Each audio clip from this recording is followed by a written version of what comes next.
Buenas, bienvenidas, bienvenidos y bienvenides a otro episodio de Con Premisa. Yo soy Giri, aquí está Estelita y hoy tenemos a Valeria de invitada otra vez. Bienvenida. Gracias. Hoy vamos a hablar de varios temas, vamos a hablar un poquitito sobre el concepto de igualdad, también sobre discriminación y sobre la teoría sexo-género. Entonces vamos a tocar diferentes temas. Empezaríamos por definir, digamos, el concepto de igualdad, ¿verdad? Que es un principio que concede derechos iguales a todas las personas, sin ningún tipo de discriminación, sin ningún pero, básicamente. Sí, yo le estaba haciendo aquí cuando estábamos discutiendo qué temas íbamos a tocar, ¿verdad? Y cómo queríamos llevar la discusión, que a mí personalmente me gusta más utilizar la palabra equidad que la de igualdad. Pero ciertamente si lo vemos desde un enfoque legal, desde la legalidad, ¿verdad? Sí tenemos que ser iguales entre la ley. Pero es súper importante que no pensemos esa igualdad como si todas tuviéramos las mismas oportunidades y los mismos privilegios, ¿verdad? Sino que por eso es que a mí me gusta utilizar equidad, es que hay una interseccionalidad, inclusive de discriminaciones y de oportunidades y demás, ¿verdad? Que son súper importantes tomar en cuenta y por eso, si bien tenemos que ser iguales en nuestra diversidad, es súper importante, ¿verdad? Que no caigamos en esta homogenización de las personas, porque la individualidad, ¿verdad? Van a haber diferencias. Claro, y es que parte del concepto de igualdad es reconocer que existen diferencias, pero de una manera como, ok, abracemos la diversidad, reconozcamos que eso es una realidad, y por eso necesitamos la igualdad. Ahora comentábamos un poco, ahora que vos dijiste sobre el concepto de equidad, y es que, digamos, tal vez podemos decir, ok, podemos tener dentro del marco de la ley, leyes, para respaldar, digamos, o garantizar que todos tengamos acceso a los mismos derechos. Sin embargo, eso suena muy bonito cuando partimos de un terreno que sea plano, es decir, todos estamos en el mismo nivel, pero la realidad es que el terreno no está plano, el terreno está así. Entonces, si decimos, ok, le vamos a dar un brinquito a cada persona para que pase al siguiente, digamos, nivel, poniéndolo de una manera como muy básica para poder explicar, ¿verdad? Entonces, las personas que están acá con ese brinquito van a poder alcanzar el siguiente nivel, pero las personas que están como de aquí hasta acá, ese brinquito no va a ser suficiente para que puedan llegar al siguiente nivel.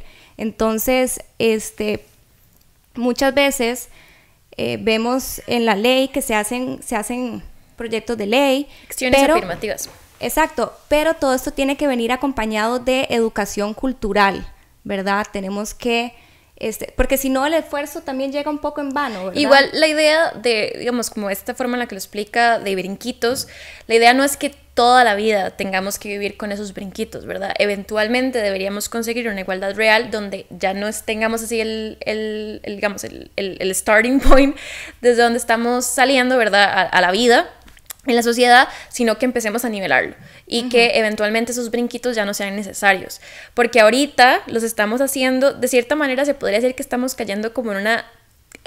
Hay personas que lo ven de esta manera, que estamos creando desigualdad porque no tratamos a ciertas personas que no tienen tantas oportunidades y los ayudamos a llegar, ¿verdad? Como a nivelarse con el resto. Pero la idea es esta misma, ¿verdad? Lograr nivelar el terreno y que todas las personas partamos desde las mismas oportunidades. Sí, es que en realidad no tendría sentido, digamos, una ley para asegurar o que la ley estipule como que se aseguran los derechos iguales a todas las personas y claro, a un nivel macro eso suena genial, pero tenemos que irnos más adentro en la situación porque tenemos que ver que no todas las personas tenemos las mismas condiciones y oportunidades. Entonces ahí es donde es importante también hacer leyes adicionales o esfuerzos educativos adicionales para lograr nivelar ese terreno. Y también es súper importante porque es una forma de reconocer que el sistema en el que vivimos no es perfecto, porque está hecho por personas que no somos perfectas y también tenemos muchísimos prejuicios que aportamos en las leyes, en el gobierno, en la forma de tomar decisiones, ¿verdad? Y todos esos pequeños prejuicios que vamos dejando en el camino crean un ambiente a nivel de leyes, por ejemplo, inclusive los jueces, que son las personas que toman, que deberían ser imparciales, ¿verdad? Objetivos y demás, pero la realidad es que tienen sus propias ideas, sus propias ideologías, sus propios prejuicios, entonces la ley puede decir todos somos iguales, o, ¿verdad? Me gustaría que fuera todas, todos, ¿verdad? Pero ese juez puede decidir no ser tan imparcial, quiera o no quiera, ¿verdad? Porque la objetividad realmente es algo bastante difícil de conseguir, entonces es súper importante que seamos conscientes de que ese tipo de cosas suceden en el sistema, que no es perfecto, que no es completamente igualitario y que actuemos, tomemos acciones afirmativas, ¿verdad? Que vayan cerrando esas brechas. Sí, exacto. Esto es parte del sistema, como vos dijiste. Para algunas personas puede decir, pero es injusto que, ¿verdad? Entonces estemos dándole más a esta población o más a esta persona. Sin embargo, es que tenemos que entender que esto es, o sea, el hecho de que estemos así. Si alguien no está viendo el podcast en video no va a poder entender. Lo sienta. Estoy haciendo como una diagonal, más o menos, para los que no están viendo el video. Entonces, ya perdí el hilo. Pero las personas que están más abajo en la diagonal no están ahí porque sí, están ahí porque es parte, digamos, es parte del sistema que hemos creado. Igual es parte de una historia, ¿verdad? No es que simplemente esas personas nacieron de cierta manera y ya quedaron en lo más abajo de la balanza, sino que el mismo sistema a través de la historia básicamente ha hecho que ciertos grupos y ciertas personas queden en esos lugares. Entonces no está de más hacer un tipo de reparación y lograr, ¿verdad?, llevar a esos grupos que han sido históricamente vulnerabilizados a mejores condiciones. Y eso es lo que deberíamos estar buscando siempre. Sí, exacto. Esto no es una cosa como de hoy en día, esto más bien viene de generaciones, de generaciones, de generaciones, o sea, vamos para atrás en la historia. ¿Verdad? Sí, digamos, un ejemplo que ahorita se me ocurre, en los Estados Unidos las familias afroamericanas tienen muchísimo menos casas propias y aunque eso suene extrañamente, uno diría como, ok, no tienen una casa, eso no va a generar tanto problema, pero si vemos los estudios nos damos cuenta que las familias blancas que tienen una casa, eso representa dinero y les da de cierta manera como un avance como en su vida, de cierta manera, y en cambio eso sucede, digamos, en las familias afroamericanas no ha sucedido así por la esclavitud. Exacto, eso tiene una razón de ser. Entonces, exacto, entonces hay que ponernos a pensar, ese pequeño cambio, digamos, de que no pudieron acceder a propiedades desde antes por este tipo de cosas como la esclavitud, el racismo y demás, les está dando un pequeño empujón a las familias blancas.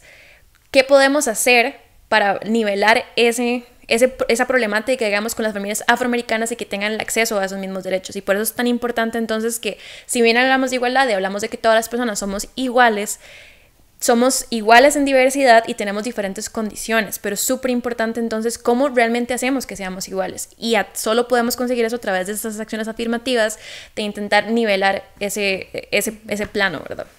Sin embargo, en la práctica social no siempre se da. Entonces, ¿y por qué? Porque también hay como todo, está toda la parte cultural, toda la parte social, en donde ya cada cultura trae, digamos, sus costumbres, sus valores, sus tradiciones, su manera de hacer las cosas que pueden cambiar como de un país a otro, de una locación a otra, en el tiempo también puede cambiar, y ahí hay que hacer también un esfuerzo grande, porque, por ejemplo, la ley de el acoso sexual callejero, entonces se pasó la ley, sin embargo, era necesario hacer todo un esfuerzo educativo en la población para que en primera instancia no se diera el acoso sexual callejero.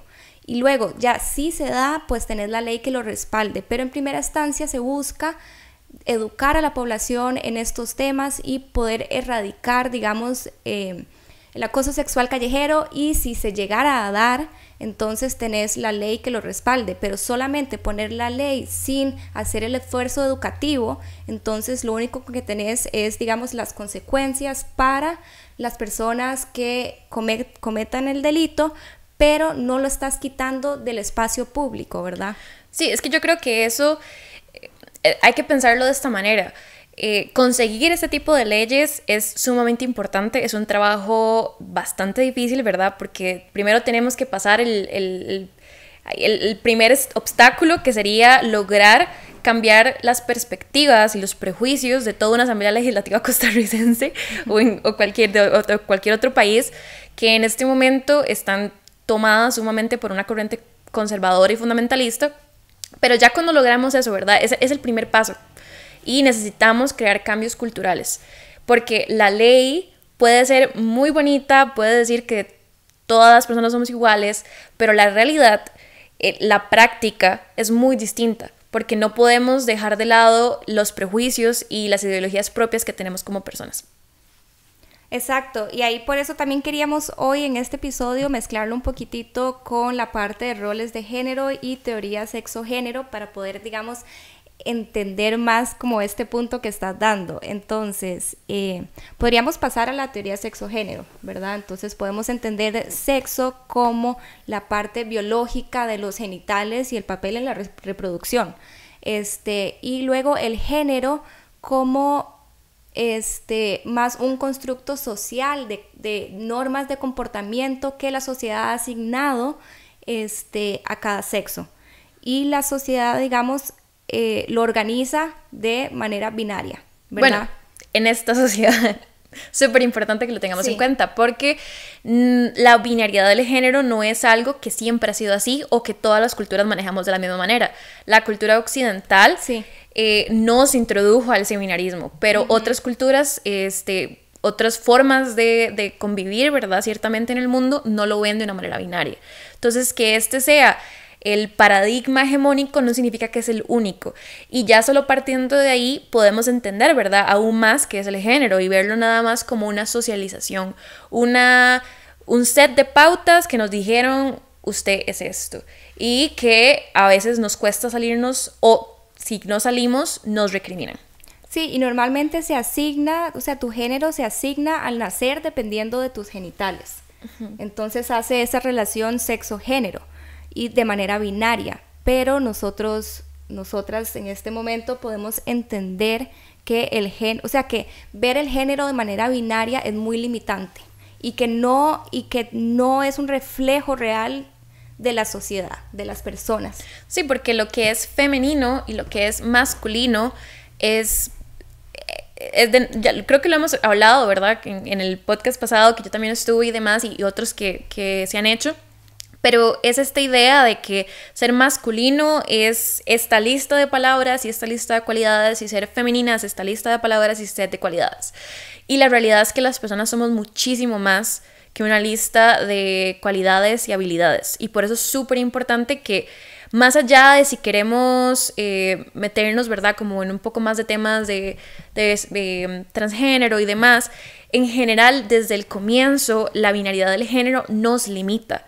Y por eso es que es súper importante que nos salgamos, ¿verdad?, de esa perspectiva de binariedad y no nos dejemos controlar por lo que deberíamos ser simplemente por tener una vagina o un pene. Sí, es que eso es algo que se nos asigna al nacer, no es algo que escogemos de manera libre. Por lo menos, a ver, poniéndolo como, obviamente siempre tenemos la libertad pero digo, en términos generales se acostumbra a asignarnos un género al nacer. Entonces, desde que estamos pequeñas, podemos ver que si nacimos con genitales masculinos, entonces los colores, la ropa que nos ponen, los colores del cuarto, los juguetes que nos compran, los juegos que nuestra familia juega con nosotros son unos, a que si nacemos con genitales femeninos, otros. Exacto. Igual, entonces, inclusive esto de los colores, de los juegos, de las cosas que podemos hacer, cambia según la ideología dominante, va cambiando, porque el color azul y el color rosado con anterioridad no eran... Era al revés. Era al revés. ¿Sí? Entonces es súper interesante ver que no es que es algo natural, no es que la naturaleza nos dicta que el rosado es de las mujeres y el azul de los hombres, sino que es una decisión que tomamos las personas y de controlar, ¿verdad? De decirle a una persona, no, vos tenés que tener este color. Y me llamó la atención lo que decías, como de tener la libertad de decidir, Porque en efecto tenemos la libertad de decidir, pero ¿hasta qué punto somos libres de decidirlo si desde que nacemos y apenas si podemos hablar nos están diciendo, nos están controlando nuestras vidas y nos están imponiendo un set de reglas de cómo debemos ser para siempre, ¿verdad? Entonces salirse de esa norma es sumamente difícil cuando todo lo que conoces es la norma. Sí, y aparte que cuando estamos pequeños, nuestra socialización tiene un impacto enorme en nosotros. Y esto, de cierta manera, nos va a condicionar a la manera en que nosotros nos autopercibimos, percibimos el mundo, interactuamos con otras personas. Entonces, claro, cuando somos pequeños y pequeñas, estamos en un momento en donde somos como una esponja, somos muy vulnerables, estamos absorbiendo absolutamente todo y estamos tratando como de entender el mundo, ¿verdad? Y empezar como a armar las piezas. Y si desde pequeños la socialización que se nos da es esta socialización binaria de género, hombre-mujer, entonces posiblemente vamos a llegar a ser adultos que han sido condicionados y condicionadas por estos roles de género. Sí, porque efectivamente podemos salir de la norma, podemos renunciar de cierta manera, porque no es renunciar completamente, ¿verdad? Porque una vez que estamos en el sistema, es muy difícil salirse del sistema, salirse de lo que conocemos, ¿verdad? Tendríamos como que irnos a vivir a la jungla, botar todos los celulares y nunca volver a ver a nadie para realmente poder decir que estamos comenzando de cero. No es que es imposible, pero es sumamente difícil. Pero lo que voy con esto es que aún cuando tomamos esa decisión de, ok, yo no quiero cumplir con estas normas, y quiero crear mi propia feminidad, quiero crear mi propia masculinidad, es sumamente difícil si todo lo que tienes a tu alrededor te dice que no podés, ¿verdad?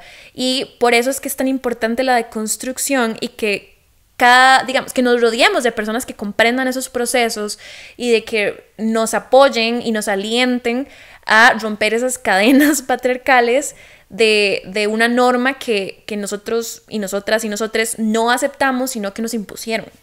Sí, hay un estudio que había visto en clases el otro día, no recuerdo el nombre del estudio, pero que, digamos, cuando somos pequeños, cuando las niñas tienen actitudes que son consideradas del rol masculino, es mucho más aceptado que cuando es al revés. Entonces, cuando un niño trata de salirse de su rol masculino, recibe mucho más recibe rechazo también inclusive de las madres y los padres, de sus compañeros, ¿verdad? Como que tiene más repercusiones sociales. Es porque lo femenino siempre va a estar debajo de lo masculino. Entonces, no es que las niñas que están masculinizadas les va a ir mejor de cierta manera, ¿verdad? Porque no es como que podamos de ponerle un puntaje a la violencia, pero socialmente es más aceptado que que una niña decida tener actitudes de este tipo, digamos, que un niño, porque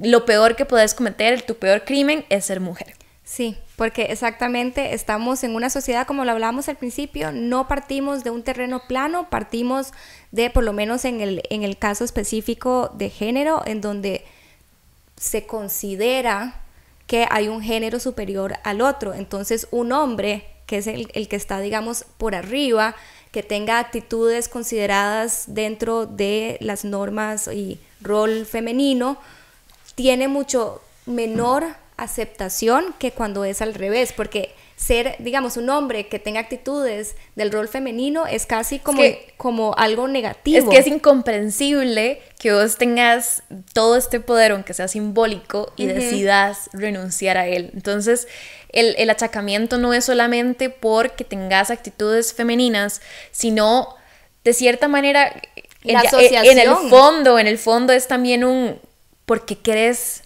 Exacto, como eso. Que asociamos las cualidades que consideramos como femeninas como inferiores. Entonces, ahí también viene parte del rechazo porque hay una asociación, una connotación negativa. Sigue siendo misoginia. Misoginia. porque tenemos como esta relación de que las cualidades femeninas son inferiores y las masculinas son superiores. Entonces, yo recuerdo, no sé si vos viste alguna vez este anuncio, creo que era como de Always o alguna marca así, que lo que hacen es, o sea, lo que hicieron fue como agarrar un grupo de niñas de diferentes edades, entonces empezaron con los más peques y les hacían la pregunta de, corra como mujer, golpee como mujer, corra como hombre y golpee como hombre. Y las niñas, todos actuaban de la misma manera, no hacían ninguna distinción entre lo que era correr como niña o correr como niño. Y conforme se iba avanzando en grupos de edad, se reproducían los estereotipos se empezaban a ver las distinciones en donde las mismas niñas, cuando le decían corrían como niñas, hacían una versión como burlesca y caricaturesca del concepto de lo que es correr como una niña, correr así, débil, porque es lo que lento. nos han enseñado, es la imagen que vemos en las películas, en todo lo que consumimos, cómo corre una niña, lo pensamos en este momento y probablemente vamos a imaginarnos correr lento, o de manera torpe o peor, vamos a concentrarnos en el movimiento de los senos o ese tipo de cosas, ¿verdad? Que es lo que consumimos, es lo que nos enseñan y puede ser que cuando estemos pequeñas correr es correr, pero más adelante nos hacen pensar que correr como niña tiene que ser de cierta manera inferior o incorrecto o verse de esta manera tonta. Sí, y es que en este anuncio lo hacían tanto los niños como las niñas, o sea, en edades muy pequeñas no hacían la distinción, pero vea lo poderoso, exacto, vea lo poderoso que es la socialización y cómo llega a condicionarnos que conforme iban creciendo, ambos niños y niñas ya tenían este sesgo en cuanto a su género, ¿verdad? Entonces en el momento que decían corra como niño, las niñas y los niños corrían rapidísimo. Entonces me parece como impresionante y también como para dar esa perspectiva de que tal vez mucha gente dice, pero pucha, no es para tanto, no sé qué, y es como no, esto tiene un impacto real en las personas, en los niños, en los adultos, ¿verdad? La socialización y los roles de género tienen un impacto real en la sociedad. Sí, y también hay que tener demasiado claro, ¿verdad? Que estos roles de géneros, la socialización, no es algo que simplemente nos dan nuestros papás y mamás, sino que inclusive en la escuela, en los sistemas educativos, es algo que se refuerza. Podemos pensar tal vez hace algunos años cuántas mujeres científicas estudiábamos, cómo inclusive veíamos el ciclo reproductivo, cómo veíamos la reproducción femenina, cómo veíamos la menstruación, digamos que siempre nos dicen que los espermatozoides entran a los cuerpos femeninos y escogen su propio óvulo y es como que, boom, te fecundé, cuando en realidad... Te fecundé. Cuando en realidad ya no puedo. Es como un meme. Voy a decirlo de nuevo. No sé qué decir. No, está buenísimo. Okay. O sea, me encantó la expresión. Que entonces nos hacen pensar, ¿verdad? Que sucede esto, el espermatozoide llega, decide cuál óvulo quiere fecundar y listo, ahí termina. Pero la realidad es que el óvulo también tiene un proceso, de cierta manera, vamos a decirlo así, voy a banalizarlo de cierta manera, pero de decisión, porque también puede decidir qué espermatozoide es mejor para ese óvulo. Pero algo tan pequeño que podemos decir en este momento como, qué tonto es, o sea, no cambia la situación, pero sí, porque nos han hecho pensar que ese es el espermatozoide, lo que sale del hombre viril, ¿verdad? Todas estas cualidades es lo que siempre va a decidir sobre nosotras, cuando inclusive que el óvulo tenga una decisión es algo sumamente poderoso y valioso, y hay que preguntarnos por qué no nos lo dicen.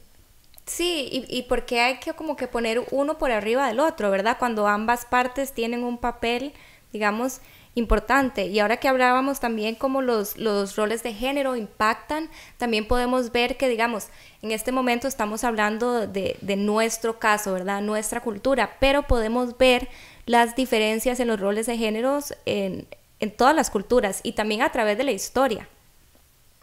Sí, es que, digamos, ciertamente si vemos la relación que tenían, por ejemplo, las personas indígenas hace millones de años con el género, vamos a notar que era muy distinto, ¿verdad? Inclusive ahora decimos como, bueno, el uso de maquillaje es solo para las mujeres. Puede ser que las personas indígenas no utilizaran estrictamente algo que conocemos ahorita como maquillaje, ¿verdad? Pero este tipo de pintarnos, ¿verdad? De utilizar accesorios y demás puede hacer que ahora en un hombre sea como no, pero antes era algo completamente aceptado en la sociedad escocesa, que los hombres usan enaguas y es algo completamente normal y aceptado y esperable. En cambio, aquí en Costa Rica un hombre se pone una enagua y es como, sí. ¿qué le pasa? Entonces podemos ver que, ¿verdad? Que no solamente a través del tiempo, sino que también cada sociedad puede cambiar de cierta manera su propia norma o concepto de lo que es. Interpretación de lo que es cada género. Y esto lo que viene a probarnos es que el género es construido por nosotros como sociedad, ¿verdad? Los valores que le asignamos, los roles, las normas de comportamiento que le asignamos a cada género, entendiendo en este momento que estamos hablando de género binario, a pesar de que obviamente no es necesariamente lo que nosotras pensamos, pero hablando, digamos, en esta sociedad, podemos ver como entonces tal vez para nosotros hoy en día podemos entender el género bajo estas reglas, pero hace 100 años se entendían de una manera diferente, o en otra parte del mundo se entienden de una manera diferente. Entonces aquí podemos probar que esto no es algo natural, sino de construido. Cada persona, exacto. No es como que nacemos con un género que dice, no, como el gen de que mira, me gusta el rosado, entonces, ¿verdad? No. Sí, y igual es súper importante, ¿verdad? También entender que si bien a través de la historia ha cambiado o ha mutado, evolucionado de cierta manera como entendemos el género o lo que vemos asociado al género no binario, igual siempre ha estado en un sistema patriarcal, ¿verdad? Entonces, aunque hace algunos años fuera al revés, rosado hombres y azul mujeres, al revés, sí, era así como lo estaba diciendo. Ok, aunque tuviéramos ese tipo de cosas, ¿verdad? No significa como que igual no habían sesgos de géneros o discriminación contra la mujer. Igual era existente, es nada más para demostrar que las ideas asociadas a lo masculino y femenino pueden cambiar. No son un set de ideas que están escritas en piedra, que ya no podemos borrar, que no podemos transformar, sino que son solamente eso, unas normas de socialización que podemos decidir adoptar o no adoptar. Y que no son naturales de los seres humanos, las seres humanas. Las seres humanas. Las seres humanas. No es algo natural, ¿verdad? Es algo que nosotros construimos. Entonces, creo que nos faltó un poquitito anteriormente hablar sobre la discriminación, que podemos hacer la diferencia entre discriminación directa y discriminación indirecta. Ok, yo entiendo, por ejemplo, la discriminación, un poquito, tal vez desde un enfoque de género, que, ¿qué es la discriminación, verdad? ¿Cómo la entendemos? ¿Cómo la visibilizamos? ¿Cómo nos damos cuenta que está ahí? Específicamente para las mujeres, algunas veces caemos en esta simplificación de que todo lo que nos estén separando como mujeres o cualquier acción contra nosotras es discriminación de género o discriminación en general. Pero realmente no todo lo que nos hacen las personas es discriminación contra la mujer. La discriminación contra la mujer sucede cuando el motivo o la razón inherente a esa acción sucede por... Guapa. Sucede... Ya me enredé toda, ya me perdí. Ok, la discriminación contra la mujer sucede cuando el motivo o la razón de esa acción contra nosotras, ¿verdad? Que nos está discriminando, que nos está haciendo algún tipo de daño, que nos está separando o alejando de acceder a ciertas herramientas, a ciertos espacios y demás, lo hacen porque somos mujeres. Entonces, en ese caso es discriminación contra la mujer. No toda discriminación en contra de una mujer va a calificar como discriminación contra la mujer. Y eso es súper importante que lo entendamos porque no podemos caer en esta simplificación de que toda discriminación que involucre a una mujer o sea contra una mujer es discriminación contra la mujer. ¿Por qué? Porque es súper importante que distingamos entre cuando es creada por unas ideas patriarcales y cuando es simplemente una coincidencia de que se sea mujer. Y es lo mismo que sucede cuando hablamos por ejemplo, de discriminación contra las personas afroamericanas o negras, que es súper importante que distingamos, ok, me están discriminando porque soy mujer o porque soy una persona afrodescendiente, o es simplemente una discriminación. No es que sea una mejor que la otra, ¿verdad? Sí, no. Sino que es importante que distingamos ese componente para visibilizarlo, ¿verdad? Para que no simplemente digamos, no, es que a todos nos discriminan, o a todas nos discriminan, o a todos nos discriminan en algún momento, sino que veamos que la razón por la que esa acción está sucediendo tiene una ideología muchísimo más grande por detrás, ¿verdad? Sí, y ahora que me gustaría hacer un pequeño paréntesis, sobre todo cuando se habla como se trata de revertir esa discriminación, ¿verdad? Reverse white racism. O sea, la gente compara, hace la comparación, no puedes hacer la comparación de, digamos, la discriminación y violencia que reciben las mujeres con la violencia, o sea, no lo puedes equiparar, ¿verdad? Porque históricamente, porque no puedes desligarte de la historia, ¿verdad? De todo lo que ha pasado. A mí me gustaría como mencionar esto. No me acuerdo cómo se llama la muchacha, pero lo pueden ver en los episodios de The Red Table Talk. No sé si lo has visto. He visto, creo que un episodio. Ok, es como un show de Jada Pinkett Smith, que es la esposa de Will Smith. Y en uno de los episodios trajeron a una académica, creo que es, a hablar un poco de racismo. Entonces ella hacía una distinción entre lo que es racismo, colorismo y prejuicio. Y entonces ella nos hablaba, ¿verdad?, de que no puedes decir que un sistema es discriminatorio o racista, por así decirlo, contra vos, porque como persona blanca. Ajá, porque el racismo, la discriminación son cosas que están metidas completamente arraigadas al sistema, y la misma estructura, el mismo gobierno perpetúa esas ideas. Otra cosa es que tengan un prejuicio contra vos. Entonces intentan, por ejemplo, decirnos como, ok, es que cuando a mí me dicen como hombre, no sé, que me dicen alguna frase y yo me siento ofendido, entonces usted me está discriminando porque yo soy hombre. Men are trash. No, porque esa frase de fijo podríamos hablar de que es un prejuicio, de que es un estereotipo, pero no es discriminación a un nivel macro como lo conocemos, porque el sistema no te persigue, porque el gobierno no te hace menos, porque no tenés la estructura social. Exacto, entonces es súper importante que separemos, ¿verdad?, esos conceptos, que comprendamos que una cosa son las discriminaciones, el racismo y demás, que están completamente regadas a nuestros sistemas, a nuestras estructuras sociales, y otra muy diferente, que una persona tenga un prejuicio o un estereotipo contra vos. No es que no sea malo, es importante que eliminemos los prejuicios y los estereotipos, pero jamás puedes comparar la magnitud del problema que tenés cuando hablas de un prejuicio que tienen contra vos a que todo un sistema social esté completamente en contra de quién sos como persona. Digamos que no podría agregar una sola palabra más, lo explicaste perfecto.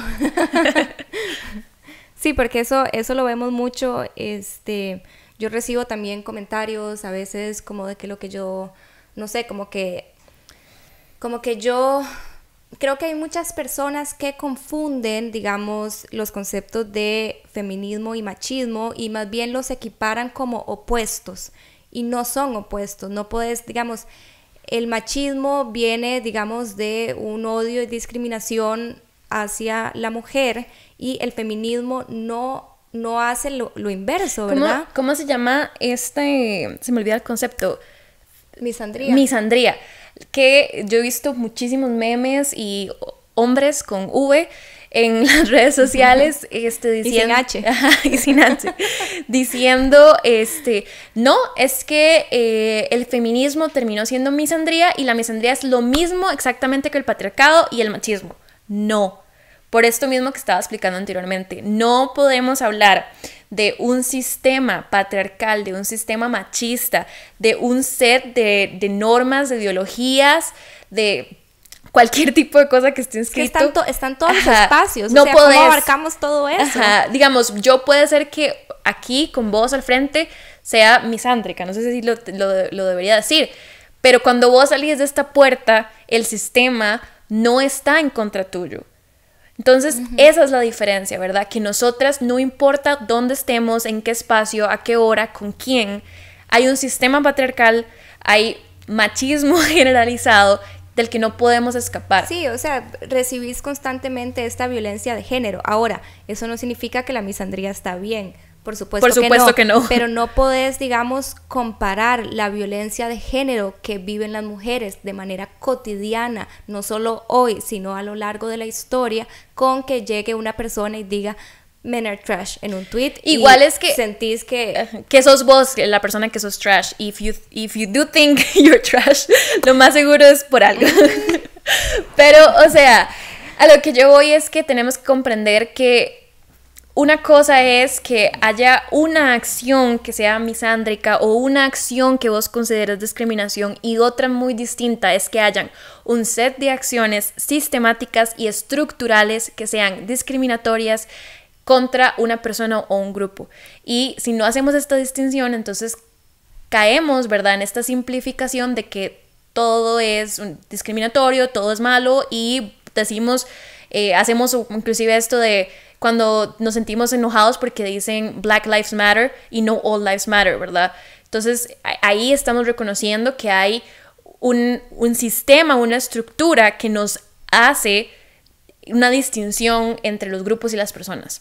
Es que no ocupamos decir White Lives Matter porque ya dentro del sistema importan, ¿verdad? Porque recordemos, yo voy a seguir de necia con mi analogía, pero recordemos que no estamos partiendo de un terreno plano, ¿verdad? Estamos partiendo de un terreno irregular, en donde hay muchas personas que no tienen, muchas poblaciones también que no tienen las mismas oportunidades dentro del sistema que otras, ¿verdad? Que reciben constantemente diferentes tipos de violencia, de obstáculos, de discriminación. Entonces no podemos, si no estamos partiendo, o sea, yo creo que lo importante es reconocer que no estamos partiendo de un terreno plano, porque claro, idealmente sí, que todos seamos iguales, sí, todos somos iguales, y eso es lo que queremos encontrar. Sin embargo, tenemos que reconocer que hoy en día no, digamos, dentro del el sistema no nos reconoce a todos como iguales. Igual también es súper importante comprender que más derechos para otras personas no significan menos derechos para mí, ¿verdad? Sí, porque si vos ya estás arriba, digamos, en la diagonal, darle derechos a una persona que está acá para poder alcanzar como tú... No te quita derechos, más bien lo que intenta es nivelarlos. Entonces yo más bien haría la pregunta de ¿por qué te incomoda que otras personas tengan las mismas oportunidades que vos?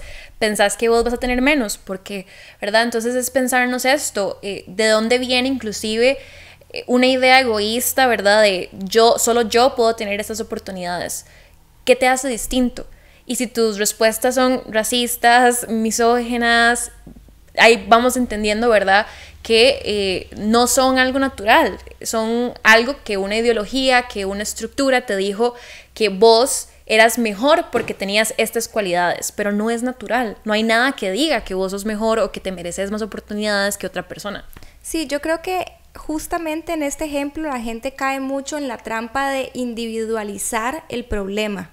Entonces decir, pero es que yo hice esto con mi esfuerzo y con mi mérito y etcétera, etcétera, y mi trabajo, entonces me lo merezco. Y sí, sí te lo mereces, pero también tenés que reconocer cuáles fueron tus privilegios para poder alcanzar o accesar inclusive el espacio de educación, el espacio laboral, ¿verdad? Para poder alcanzar todas tus metas, que claro, trabajaste para llegar ahí y eso es genial y se reconoce, pero también hay que reconocer que tuviste privilegios que te permitieron poder tomar ese camino y hacer esas cosas, mientras que hay muchas personas que ni siquiera pueden accesar esos mismos espacios que vos tuviste el privilegio de accesar y que por eso, digamos, llegaste o a tal trabajo o etcétera. Igual son circunstancias que inclusive no son temporales, no son solo tus circunstancias las que te ayudaron a llegar ahí, son circunstancias históricas, porque tu familia tuvo acceso a propiedad, a dinero o logró acomodarse de esta manera, no significa que esos esfuerzos no sean importantes o no sean cosas que se han logrado, ¿verdad? Pero definitivamente los privilegios y las oportunidades que todas las personas hemos tenido son completamente distintas, y ayudarnos entre todos a poder nivelar, ¿verdad? A llegar a un estado lo más igualitario posible o de equidad en todo caso, es súper importante, porque no vamos a mejorar o a crecer como sociedades y como comunidades si todos y todas y todas no tenemos las mismas oportunidades y podemos crecer, ¿verdad? Como personas, individual y colectivamente. Sí, y yo siento que muchas personas también se ponen a la defensiva cuando se les señala, ¿verdad? O se les hace ver su privilegio, ¿verdad? Entonces de ahí viene como, digamos, yo me he topado con una persona que me dijo como, yo no creo en la brecha salarial porque, sinceramente, yo en todos los trabajos que he tenido, mi jefa ha sido mujer. Y es como, claro, esta es tu experiencia individual, pero vos no podés basarte en tu experiencia individual. Igual, porque vos topaste con suerte que de repente los 3 trabajos que has tenido, tu jefa era mujer. Igual Sin embargo, esa no es la realidad sí. macro, ¿verdad? De todos país. Y todas, pero igual que te hace pensar que tu jefa sea mujer, no se van a reproducir sesgos machistas o sesgos patriarcales. Las mujeres somos machistas, reproducimos ideas patriarcales y por eso es que todas las personas tenemos que construirnos. Pero igual que una mujer haya accesado a un puesto de poder o de representación, no significa que ya todas tenemos el puesto, ¿verdad? Y esto es lo mismo. Hay que basarse en estudios, en estadística, en todas estas cosas y no ver solamente qué es lo que tenés vos alrededor y decir, ok, entonces esta es la realidad absoluta para todo el país y todo el mundo, etcétera. No, o sea, estas cosas las tenemos que ver desde diferentes disciplinas que analizan, ¿verdad? Todos estos sesgos que analizan cómo se está comportando la sociedad, analizan, digamos, las brechas laborales, etcétera, desde un punto interdisciplinario, ¿verdad? En donde hay estudios, donde hay estadísticas, ¿verdad? Hay datos que respaldan esto y que así es como podemos ver, ok, aquí podemos identificar que hay un problema y eso es muy importante hacerlo. Entonces, digamos, para esta persona, decir como, ok, pucha, me cuesta creer que existe la brecha de género porque mi experiencia yo no la personal, exacto, en mi círculo cercano, digamos, no es así. Ok, genial, y eso es muy bueno y qué valioso. Increíble que nunca has tenido que pasar por eso, pero es que hay que salirnos de esta idea de que mi perspectiva del mundo o mi mundo es el único que existe. Todas las personas tenemos diferentes perspectivas, nos relacionamos con nuestros entornos y las personas a nuestro alrededor completamente distinto. Y si mi jefa le pagaban igual que a los jefes, por ejemplo, no significa que no hayan miles de mujeres en una posición de desigualdad. Entonces, y que eso sea un problema real, ¿verdad? Exacto, y por eso es que es tan importante sacar, ¿verdad? Como nuestra cabeza, por así decirlo, de esta idea de que no solo lo que tengo al frente es verdad, solo lo que yo creo, solo lo que a mí me enseñaron, solo lo que yo considero real es real o es la única verdad, ¿verdad? Claro, y también las personas que, digamos, viven o crecieron en una familia, digamos, en un matriarcado, ¿verdad? Entonces, los matriarcados no existen, spoiler alert. Pero entonces tienen esta idea de que no, entonces les cuesta ver la realidad del resto del país, digamos, si queremos hablar a nivel país, ¿verdad? Esto de los matriarcados es algo que realmente me triggerea, entonces yo le voy a decir, quiero que me escuchen. ¿Qué realmente significa un matriarcado? Quiero que en este momento se concentren en sus pantallas o si nos están escuchando, en comprender que los matriarcados no existen. ¿Por qué? Porque si habláramos de un matriarcado, tendríamos que compararlo con un patriarcado. Por así decirlo, ¿verdad? El patriarcado está inscrito, es un sistema, está completamente regado a la estructura, es lo mismo que estábamos discutiendo anteriormente, ¿verdad? Que digamos que no puede haber solo un patriarcado de una manera pequeña, sino que hablamos de completamente una estructura, un sistema, una idea que nos abraza colectivamente. Y si habláramos de matriarcados tendría que ser algo completamente igual, que tu mamá, vos digas que tu mamá sea la jefa de tu familia. Realmente ponete a pensar por qué solo tu mamá era la jefa de familia, dónde estaba tu papá, por qué no habían roles igualitarios, por así decirlo, ¿verdad? Entonces no es un matriarcado, nunca lo va a ser. De hecho, no hay de matriarcados. Hay acercamientos de comunidades, por así decirlo, que se cree que la mujer tenía un papel bastante importante, pero aún así no llegan a ser algo como lo que conocemos actualmente como un patriarcado, donde el hombre tiene una posición favorable por encima de todas las mujeres. Inclusive yo creo que es súper importante, ¿verdad?, que ahí hablemos un poco de estas ideas de que el género no es simplemente género, ¿verdad?, como lo hemos hablado, sino que el género también se encuentra, como por así decirlo, relacionado con inclusive las ideas coloniales, porque con anterioridad, ¿verdad?, lo que es ser hombre, inclusive un hombre blanco va a ser más hombre o va a ser considerado más persona que una persona afrodescendiente, o que una mujer, lo que es ser mujer, ¿verdad?, también está bajo estos cánones de ideas occidentales, ¿verdad? Entonces también el género no solamente estas normas que ya por sí solas son malas, ¿verdad?, de socialización, sino que además son normas que están basadas en ideas coloniales y occidentales y todo lo que se imaginen, ¿verdad?, que sea malo sobre cómo debemos ser como personas, ¿verdad? Entonces también partamos de ahí, ¿verdad? ¿Qué es ser mujer, ser hombre? Y estas ideas no son simplemente una idea, por ejemplo, que nada más se aplica a todos y todas por igual, sino que también hay diferencias según nuestra raza, según nuestra etnia, sí, según nuestro color de piel, ¿verdad? Todo eso va a ser también un cambio en cómo el género se refleja en nosotros. Sí, justamente eso iba a pasar, porque creo que anteriormente, bueno, más adelante en el podcast, no, más atrás en el podcast, no hicimos tal vez esa aclaración, ¿verdad? Que el género no es lo único que llega a, digamos, hacer esta diferenciación a nivel como social, podríamos decirlo, ¿verdad? Hay un montón de cosas que llegan a interseccionarnos como personas. Entonces también tenés, digamos... La clase. Sí, la orientación sexual... la raza, hay muchas cosas, digamos que depende también de la perspectiva que vos tengas como persona, podés decidir como con cuál te centrás. Claramente yo como feminista pienso que el centro de todas las intersecciones es el género, para mí es la más importante, pero si hablas con una persona marxista muy probablemente te va a decir que es la clase. Entonces yo creo que lo que es importante es que no perdamos de vista de que existen un montón de este tipo de construcciones, ¿verdad?, de conceptos que no son creados naturalmente, pero que nos condicionan a las personas y nos hacen y crean, ¿verdad?, diferencias y crean discriminaciones y prejuicios a nivel socioestructural.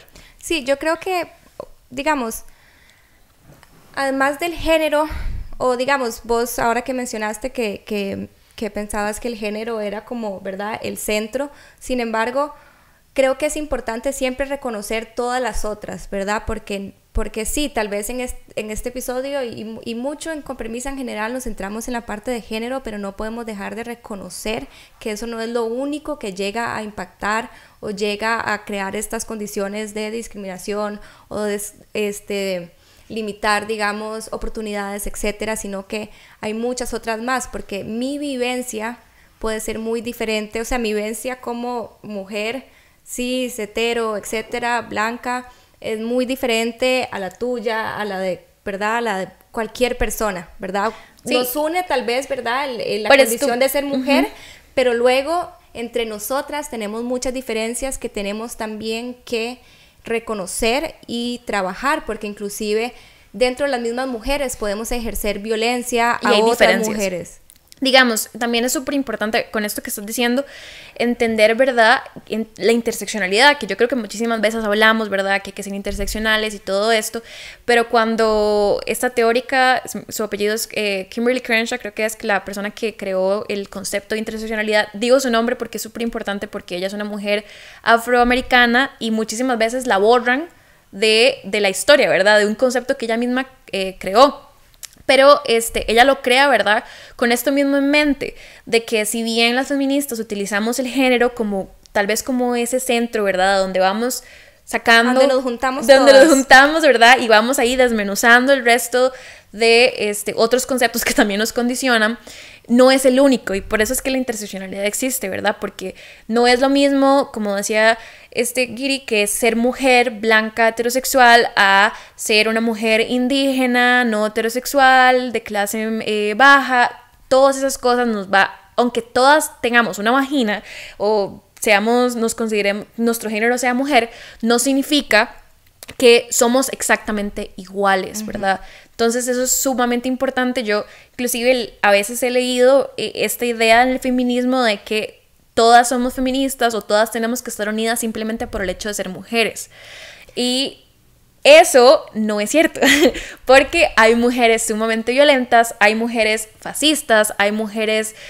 De todo hay en esta viña, ¿verdad? Y eso no significa que yo tenga que apoyar, por así decirlo, o reconocerme en otra mujer simplemente porque es mujer, sino que el concepto de ser mujer en el feminismo es también por así decirlo, un concepto que reivindicamos políticamente, ¿verdad? Entonces, no es que simplemente por ser mujeres estamos unidas o tenemos todas estas ideas, sino que también estamos en un terreno plano, todas partiendo desde las mismas oportunidades y mismas, ¿verdad? También dentro de ser mujeres estamos partiendo de un terreno irregular. Y por eso es que ahí entra la interseccionalidad, porque si bien todas somos mujeres, no significa que todas vamos a ser completamente iguales, porque de nuevo la igualdad es prácticamente imposible, no somos iguales, somos diversas. Y reconocer esa diversidad en el hecho de ser mujeres, no hay que caer en ese esencialismo, ¿verdad? Porque si hablamos de ser mujeres, muchísimas personas se imaginan todo esto, ¿verdad? Ser mujer, entonces hay que ser cisgénero, hay que ser todo... No, ser mujeres... Es que estaríamos haciendo lo mismo. Exacto, caeríamos en las mismas... El mismo concepto hegemónico que nos han dicho que tenemos que ser mujeres completamente diverso, y en el feminismo es una tarea, yo creo, reivindicar ser mujer desde la diversidad y desde la interseccionalidad. Y desde la trinchera de cada quien, ¿verdad? Exacto, y eso no significa que nos vamos a dividir, por así decirlo. O sea, no tenemos por qué separarnos, sino abrazarnos en la diversidad. Y eso es sumamente importante que comprendamos, ¿verdad? Que no es simplemente porque somos mujeres que estamos unidas, sino porque hay un set de características, hay un montón de acciones que históricamente se han construido, que no son naturales, que son estructurales, que son construidas por el ser humano, que nos hacen tener que reunirnos, tener que hacernos en grupo para reclamar que eso no siga sucediendo. Pero no es simplemente porque somos mujeres, es porque la categoría, el espacio o el grupo en el que se nos ha visto o metido, ¿verdad?, forzado a través de la historia, le han quitado derechos y se ha visto como menos. Entonces, eso es súper importante, ¿verdad? No es porque somos mujeres, es porque ahí nos metieron, ahí nos llevaron. Sí, bueno, de hecho lo podemos ver con el principio del feminismo, ¿verdad? En donde podemos ver que cuando nace el feminismo como movimiento político, era un feminismo donde solo había espacio para las mujeres blancas burguesas, ¿verdad? Entonces las mismas mujeres silenciaban y oprimían a otras mujeres que no calzaran en esa categoría. Sí, porque...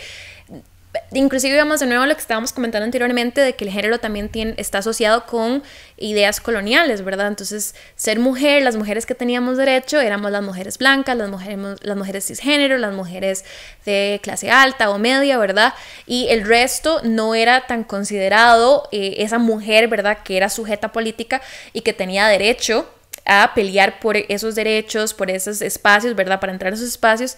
Y por eso es que es tan importante, ¿verdad?, que no lo hablemos de simplemente porque somos mujeres, y que reconozcamos también que hay muchísimas mujeres que no se sienten identificadas con el feminismo por esto mismo, porque hemos caído en decir que el feminismo es simplemente porque somos mujeres, sin reconocer nuestra propia diversidad, y que todas, si bien tenemos esta característica que compartimos de que somos mujeres y que históricamente hemos sido pues discriminadas, no significa que como mujeres hemos vivido también otras discriminaciones que también es súper importante que visibilicemos y que luchemos por erradicar. Y eso realmente sería lo que verdaderamente yo considero que nos fortalecería como movimiento y como grupo, ¿verdad? Sí, es que tener diversidad dentro del movimiento del feminismo más bien es vital, y es como...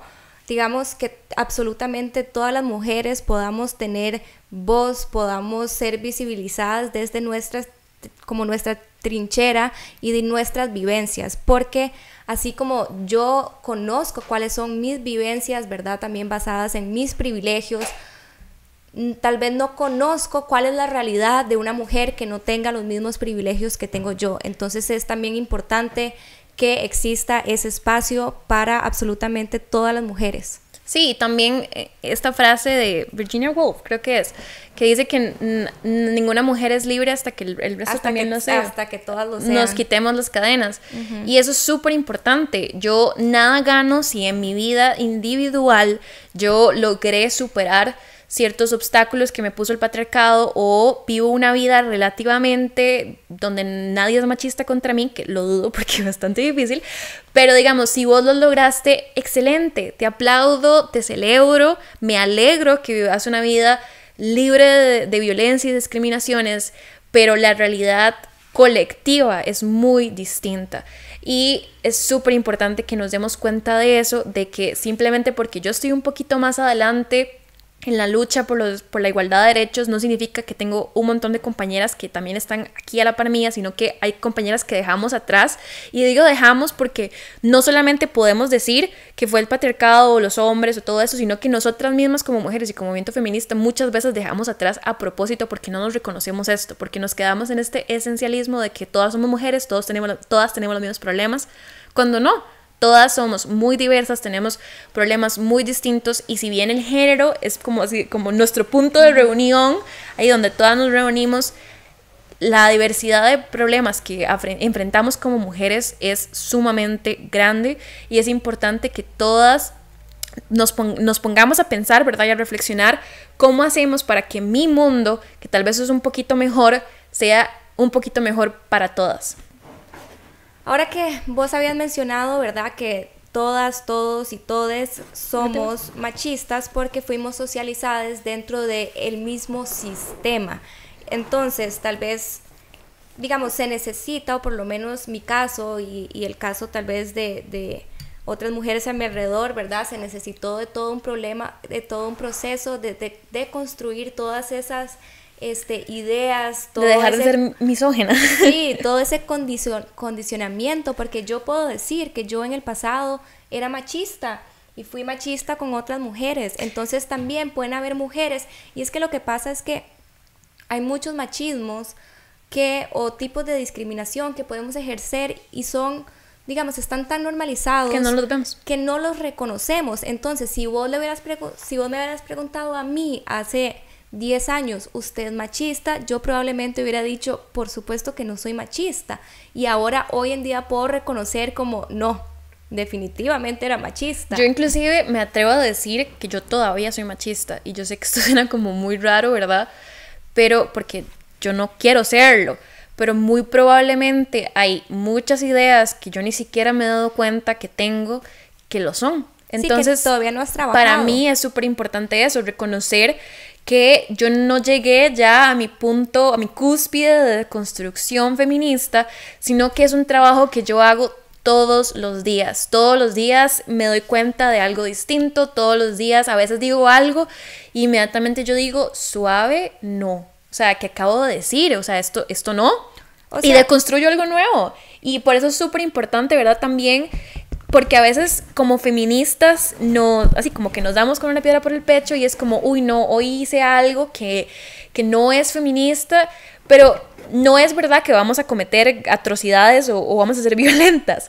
A lo que voy es que podemos tener pequeños errores que son completamente normales porque todas las personas estamos, bueno, quienes queremos, ¿verdad?, estar en ese proceso de construcción, estamos llevándolo y nos va a tomar años, o sea, no podemos separarnos, dejar atrás, ¿verdad? Como cambiar de piel, 20, 30, 40 años de socialización, de que nos dieron un set de reglas que teníamos que cumplir siempre, que habían repercusiones y no las cumplíamos. Entonces, esa deconstrucción es continua, constante, y yo personalmente sé que nunca va a terminar. Sí, es esto lo habíamos hablado en un podcast anterior de Con Permisa, que la etiqueta de cero machismos no es real y es insostenible, ¿verdad? Una persona que venga y diga, yo tengo cero machismos, pucha, ¿verdad? Inclusive yo lo hablaba con lo voy a decir porque lo voy a exponer, con un profesor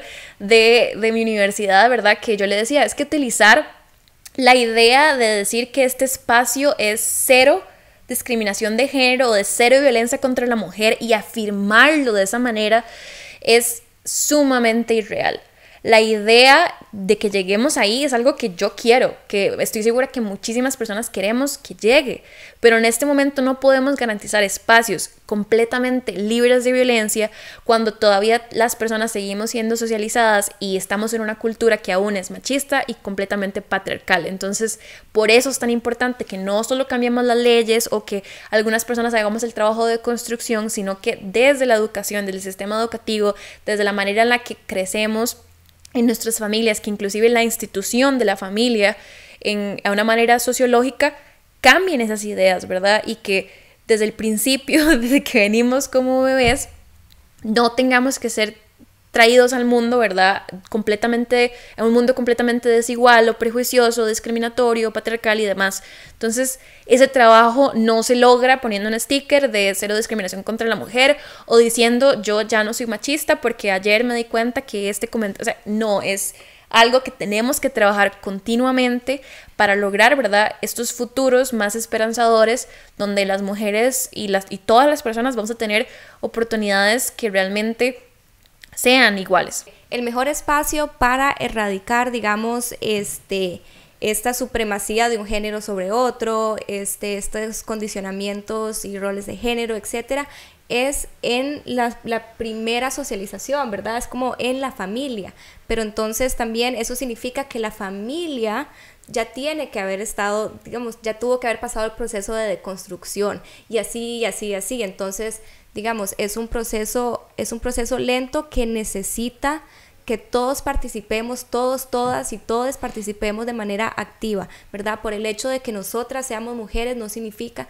que no seamos machistas. O sea, y luego, ya si las mujeres no somos machistas y aún, digamos, mujeres que están muy avanzadas en su proceso de construcción, pues les puedo asegurar que los hombres no pueden tener, digamos, no pueden decir que no son machistas y mucho menos si no han pasado por este proceso que, como dijiste, tarda años, es constante, es de todos los días. Si no han pasado ese proceso de construcción, de cuestionarse, de ir cambiando, de informarse, pues difícilmente van a ser hombres con cero machismos. Y yo creo que lo más importante acá es el concepto de autocrítica.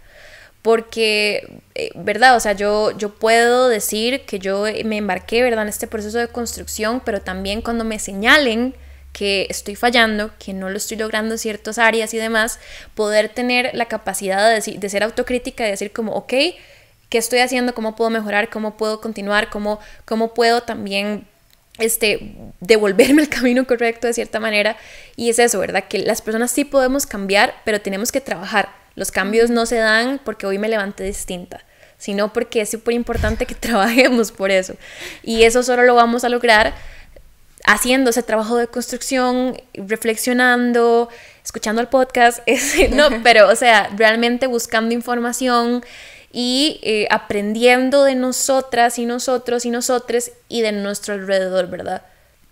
Bueno, y si escuchan este podcast, también es importante que escuchen a voces diferentes de mujeres, ¿verdad? Que no se queden únicamente, digamos, con Permisa, si es el que escuchan. Es importante por eso mismo que decíamos que mi vivencia, la de Mariam, la de Valeria, son vivencias muy diferentes y realidades muy diferentes a las de otras mujeres, entonces es importante tener todas las perspectivas. Ahora, yo puedo hablar desde mi perspectiva, desde mis vivencias, pero yo no puedo hablar de las perspectivas y vivencias de otras mujeres que no es mi realidad, ¿verdad? Porque eso sería más o menos como pasarle por encima a que tengan el espacio hablar de algo que yo no conozco. Por eso Exacto. es súper importante que busquen. Hay demasiados podcasts, hay demasiadas historias de otras mujeres, de otras diversidades que son súper importante que tomemos en cuenta, que escuchemos y que amplifiquemos, ¿verdad? Que les demos un espacio y que no solamente seamos siempre las mismas voces las que tenemos los espacios de difusión.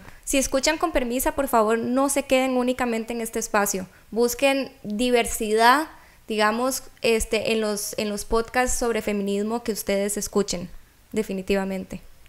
Pero ya Lauren me está haciendo ojitos, entonces necesitamos cerrar. Nos encantaría quedarnos más tiempo, pero se acabó. Entonces nada más quería recordarles que Si nos quieren apoyar, la mejor manera de apoyar espacios como estos es por medio de Patreon. Pueden ingresar a www.patreon.com/no pasa nada oficial, se los dejamos por acá, y pueden hacer sus contribuciones y recibir material exclusivo aparte. También la segunda mejor manera de apoyarnos es por medio de likes, comentarios, darle share y también guardar, que aparentemente ahora ese es el super like.